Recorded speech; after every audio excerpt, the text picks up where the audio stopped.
اظہار یکجہتی ہے، وہ مسلمان جو اللہ کے دین کی خاطر کٹ گئے، مر گئے، جن کے بچوں کو، بوڑھوں کو، جوانوں کو اور خواتین کو صرف اس وجہ سے شہید کیا گیا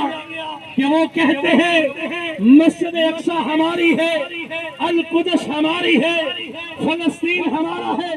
مسلمانوں، پاکستان کے غیور نوجوانوں، مرکزی جمعیت اہل حدیث اور اہل حدیث یوتھ فورس کے شہبازوں، تم سے یہ پوچھتا ہوں، اگر اللہ سبحانہ و تعالیٰ کی ذات کی خاطر تمہیں کٹنا پڑا، مرنا پڑا، تم اس کے لیے تیار ہو؟ اور تمہیں اپنے بھائیوں کی مدد کے لیے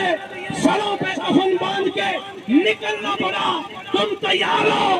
پھر میری آواز کے ساتھ اپنی آواز کو بلند کیجیے، اہل فلسطین کے ساتھ رشتہ کیا، اہل فلسطین کے ساتھ رشتہ کیا۔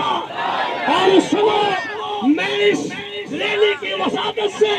اسرائیل کو پیغام دینا چاہتا ہوں، مودی کو پیغام دینا چاہتا ہوں، اور دنیا کفر کے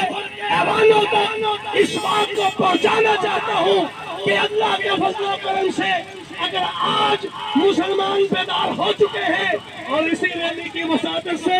آرمی چیف سے یہ کہنا چاہتا ہوں، آرمی چیف صاحب تم جہاد کا اعلان کرو۔ دیکھو، مرکزی جمعیت اہل حدیث اور اہل حدیث یوتھ فورس اور قرآن و سنت مومنٹ کا یہ ٹھاکے مارتا ہوا سمندر اللہ کے فضل و کرم سے کفار کے اوپر اسی طرح جپٹے گا کہ ان کے ساتھ ایک بجا کے القدس کے اوپر اسلام کا پرچم لہرا کے چھوڑے گا۔ مرکزی جمعیت اہل حدیث